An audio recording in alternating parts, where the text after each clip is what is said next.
Hi friends, welcome to all in one A to B channel. ಎಂದಿನಂತೆ ನನ್ನ ವಿಚಾರಕ್ಕೆ ನಿಮ್ಮೆಲ್ಲರಿಗೂ ಕೂಡ ಸ್ವಾಗತವನ್ನು ಬಯಸ್ತೇನೆ. ಫ್ರೆಂಡ್ಸ್, ಮಕ್ಕಳು ಮನೇಲಿರೋದ್ರಿಂದ ಕೆಲವರಿಗೆ ಯಾಕಪ್ಪ ರಜೆ ಬಂತು, ಇದು ಸ್ಕೂಲ್ ಇದ್ದಿದ್ರೆ ಚೆನ್ನಾಗಿರ್ತಾ ಇದು ಅಂತ ಅಂದ್ಕೋಬೋದು. ಅವರ ಗಲಾಟೆಯನ್ನು ಒಂದು ಮಾಡಿದಂಥ ಸಂದರ್ಭದಲ್ಲಿ ಮತ್ತು ಕೆಲವರಿಗೆ ಇರೋ ಮಕ್ಕಳು ಸ್ಕೂಲ್ಗೆ ಹೋದರೆ ಸರಿಯಾಗಿ ಊಟ ಮಾಡಲ್ಲ, ಹರಿಬರಿಯಲ್ಲಿ ಹಾಗೆ ಕಳಿಸ್ತೇವೆ. ಈ ಒಂದು ರಜದಲ್ಲಾದರೂ ಚೆನ್ನಾಗಿ ಹಾಲು, ಹಣ್ಣು, ಮೊಟ್ಟೆ ಎಲ್ಲವನ್ನು ಪೌಷ್ಟಿಕಾಂಶ ಆಹಾರವನ್ನು ಎಲ್ಲವನ್ನು ಕೊಟ್ಟು ಅವ್ರಿಗೆ ಸ್ವಲ್ಪ ಚೆನ್ನಾಗಿ ಗುಂಡಿಗೆ ಮಾಡೋಣ ಅನ್ನೋ ಉದ್ದೇಶ ಕೂಡ ಕೆಲವೊಂದು ಪೋಷಕರಿಗೆ ಇರುತ್ತೆ. ಹೌದು ಫ್ರೆಂಡ್ಸ್, ಇದು ಖಂಡಿತ ಎಲ್ಲರಿಗೂ ಎಲ್ಲ ತಾಯಂದಿರ ಆಶಯವಾಗಿದೆ. ಆದರೆ ಈ ಒಂದು ಮೊಟ್ಟೆಯನ್ನು ಮಕ್ಕಳಿಗೆ ಕೊಡುವಂತಹ ಸಂದರ್ಭದಲ್ಲಿ ಖಂಡಿತವಾಗಿಯೂ ನೀವೆಲ್ಲರೂ ಕೂಡ ಗಮನ ಹರಿಸಲೇಬೇಕು. ನಾನು ಯಾಕೆ ಈ ವಿಚಾರವನ್ನು ಹೇಳ್ತಾ ಇದ್ದೀನಿ ಅಂತ ಹೇಳಿದ್ರೆ, ಇತ್ತೀಚಿನ ದಿನಗಳಲ್ಲಿ ಮಾರುಕಟ್ಟೆಗಳಲ್ಲಿ ಕೆಟ್ಟಂತಹ ಮೊಟ್ಟೆಗಳು ಮಾರಾಟವಾಗ್ತಾ ಇದೆ. ಈ ಯುಗಾದಿ ಹಬ್ಬದಲ್ಲಿ ಖಂಡಿತವಾಗಿಯೂ ಎಲ್ಲರಿಗೂ ಕೂಡ ಈ ಒಂದು ಅನುಭವ ಆಗೇ ಆಗಿರುತ್ತೆ. ಮೊಟ್ಟೆಯನ್ನು ಬೇಯಿಸಿದಂಥ ಸಂದರ್ಭದಲ್ಲಿ ಅದು ಸರಿಯಾಗಿ ಒಂದು ಸಾಮಾನ್ಯವಾಗಿ 5ರಿಂದ 10 ನಿಮಿಷ ಮೊಟ್ಟೆಯನ್ನು ಬೇಯಿಸಿದ್ರೆ ಅದು ಬೆಂದಿರುತ್ತೆ. ಆದರೆ ಈ ಒಂದು ಬೇಯಿಸಿದಂಥ ಸಂದರ್ಭದಲ್ಲಿ ಮೊಟ್ಟೆ ಸರಿಯಾಗಿ ಅದು ಬಿಳಿಯ ಗಟ್ಟಿ ಪದರ ಏನಿದೆಯೋ ಅದ್ರ ಜೊತೆ ಬಿಡಿಸಿದಂಥ ಸಂದರ್ಭದಲ್ಲಿ ಅದು ಒಳಗಡೆ ಇರುವಂತಹ ಒಂದು ಬಿಳಿ ಅಂಶ ಕೂಡ ಹಾಗಾಗಿ ಬರ್ತಾ ಇದೆ. ಜೊತೆಗೆ ಮೊಟ್ಟೆ ಬೆಂದ ನಂತರ ಸ್ವಲ್ಪ ಗಟ್ಟಿಯಾಗಿರುತ್ತೆ, ಆ ಗಟ್ಟಿಯಾಗಿಲ್ಲ, ಸ್ವಲ್ಪ ಹಾಗೆ ಮುಟ್ಟದ ಸಂದರ್ಭದಲ್ಲಿ ಸ್ವಲ್ಪ ಪಿಸ ಅಂತ ಮೆತ್ತಗಿದೆ. ಹಾಗೆ ಮೊಟ್ಟೆ ಒಳಪದರ ಏನಿದೆ, ಆ ಭಂಡಾರದ ಪದರ ಸಂಪೂರ್ಣವಾಗಿ ಯೆಲ್ಲೋ ಕಲರ್ ಅಂದರೆ ಹಳದಿ ಬಣ್ಣಕ್ಕೆ ತಿರುಗದೇ ಇರೋದು. ಮತ್ತು ಎಷ್ಟೊತ್ತು ಬೇಯಿಸಿದ್ರೂ ಕೂಡ ಈ ಒಂದು ಮೊಟ್ಟೆ ಒಂದು ಒಳಭಾಗ ಭಂಡಾರ ಗಟ್ಟಿಯಾಗಿರದೆ ಸ್ವಲ್ಪ ಹಾಗೆ ಲಿಕ್ವಿಡ್ ಆಗಿ ಹಾಗೆ ದ್ರವರೂಪದಲ್ಲಿ ಹಾಗೆ ಇರೋದು ಕಂಡು ಬರ್ತಾ ಇದೆ. ಇದು ಒಂದು ಸಲ ಅಲ್ಲ, 3-4 ಬಾರಿ ನಾನು ಇತ್ತೀಚಿನ ದಿನಗಳಲ್ಲಿ ಒಂದು ಪಡೆದುಕೊಂಡಂತಹ ಅನುಭವವನ್ನು ನಿಮ್ಮ ಬಳಿ ಶೇರ್ ಮಾಡ್ತಾ ಇದ್ದೀನಿ. ಹೌದು ಫ್ರೆಂಡ್ಸ್, ಈ ಒಂದು ವಿಚಾರವನ್ನು ನೀವು ಖಂಡಿತವಾಗಲಿಯೂ ಗಂಭೀರವಾಗಿ ವಿಚಾರವನ್ನು ತೆಗೆದುಕೊಳ್ಬೇಕು ಅಂತ ಹೇಳ್ತೀನಿ. ಈ ರೀತಿಯ ಲಕ್ಷಣಗಳೇನಾದ್ರು ಕಂಡು ಬಂದರೆ ಈ ರೀತಿಯ ಮೊಟ್ಟೆಗಳನ್ನು ಖಂಡಿತವಾಗಿಯೂ ತಿನ್ನಬೇಡಿ. ಯಾಕಂತ ಹೇಳಿದರೆ, ಈ ರೀತಿಯ ಲಕ್ಷಣಗಳು ಕಂಡುವಂತಹ ಸಂದರ್ಭದಲ್ಲಿ ಅದನ್ನು ತಿಂದಂತಹ ನಂತರದಲ್ಲಿ ಮಕ್ಕಳಿಗೆ ವಾಮಿಟ್ ಆಗ್ತಾಯಿದೆ, ಲೂಸ್ ಮೋಷನ್ ಆಗ್ತಾಯಿದೆ, ಹೊಟ್ಟೆ ನೋವು ಆಗ್ತಾಯಿದೆ.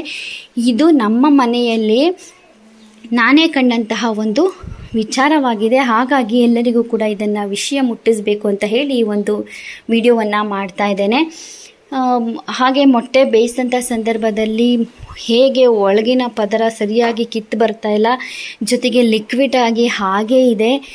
ಮೊಟ್ಟೆಯನ್ನು ತಿಂದ ನಂತರವೂ ಕೂಡ ಅದರ ಟೇಸ್ಟ್ ಕೂಡ ಬೇರೆ ಥರನೇ ನಾವು ಫೀಲ್ ಮಾಡ್ತಾ ಇದ್ದೀವಿ, ಬೇರೆ ಥರನೇ ಇದೆ.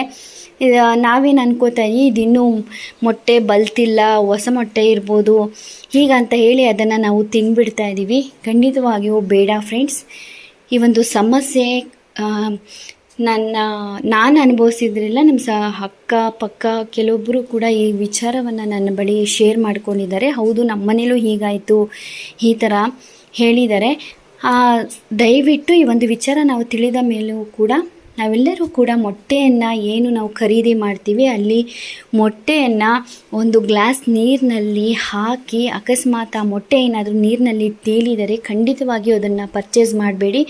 ಅದು ಕೆಟ್ಟಿರುವಂತಹ ಮೊಟ್ಟೆ ಅಂತ ಅರ್ಥ ಮಾಡ್ಕೊಳ್ಳಿ. ನೀರಿನಲ್ಲಿ ಸಂಪೂರ್ಣವಾಗಿ ಮೊಟ್ಟೆ ಏನಾದರೂ ಮುಳುಗಿದರೆ ಅದು ಹಳೆ ಮೊಟ್ಟೆ, ಚೆನ್ನಾಗಿ ಬಲ್ತಿದೆ, ಚೆನ್ನಾಗಿರುವಂತಹ ಮೊಟ್ಟೆ ಅಂತ ಹೇಳಿ ನೀವು ಅದನ್ನು ಚೆಕ್ ಮಾಡಿ ಮೊಟ್ಟೆಯನ್ನು ಖರೀದಿ ಮಾಡುವಂಥ ಸಂದರ್ಭದಲ್ಲಿ ಚೆಕ್ ಮಾಡಿ ಮೊಟ್ಟೆಯನ್ನು ಖರೀದಿಸಿ. ತದನಂತರ ಅದು ಆರೋಗ್ಯಕ್ಕೂ ಉತ್ತಮವಾಗಿರುತ್ತೆ, ಮಕ್ಕಳಿಗೆ ಕೊಡೋದಕ್ಕೂ ಕೂಡ ಉತ್ತಮವಾಗಿರುತ್ತೆ. ಫ್ರೆಂಡ್ಸ್, ಈ ಒಂದು ವಿಚಾರವನ್ನು ನೀವೆಲ್ಲರೂ ಕೂಡ ಗಮನದಲ್ಲೇ ಇಟ್ಕೊಳ್ಳಿ. ಮೊಟ್ಟೆಯನ್ನು ಖರೀದಿ ಮಾಡೋದಕ್ಕೂ ಮುಂಚೆಯೇ ಮೊಟ್ಟೆಯನ್ನು ಚೆಕ್ ಮಾಡಿ ಮನೆಗೆ ತೆಗೆದುಕೊಂಡು ಬನ್ನಿ.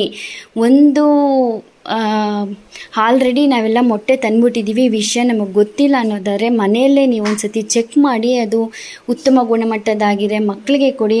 ಅಕಸ್ಮಾತ್ ನೀವು ಬೇಯಿಸಿದ ಮೇಲೆ ಈ ರೀತಿಯ ಒಂದು ಲಕ್ಷಣಗಳೇನಾದರೂ ಕಂಡು ಬಂದರೆ, ಸರಿಯಾಗಿ ಅದು ಓಪನ್ ಆಗದೇ ಇರೋದು, ಮತ್ತು ಮೊಟ್ಟೆ ಸ್ವಲ್ಪ ಪಿಚ ಅಂತ ನಮಗೆ ಫೀಲ್ ಆಗೋದು, ಮೆತ್ತಗೆ ಫೀಲ್ ಆಗೋದು, ಒಳಗಡೆ ಓಪನ್ ಮಾಡಿದ್ರು ಭಂಡಾರ ಸರಿಯಾಗಿ ಬೆಂದಿಲ್ಲದೆ ಲಿಕ್ವಿಡ್ ಆಗಿ ಇರೋದು, ಅದು ಸರಿಯಾಗಿ ಭಂಡಾರ ಯೆಲ್ಲೋ ಕಲರ್ ತಿರುಗದೇ ಇರೋದು, ಹಳದಿ ಬಣ್ಣಕ್ಕೆ ತಿರುಗದೆ ಬಿಳಿಯಾಗೇ ಇರೋದು, ಈ ರೀತಿಯ ಲಕ್ಷಣ ಎಲ್ಲ ಒಟ್ಟಿಗೆ ಕಂಡು ಬರ್ತಾ ಇದೆ.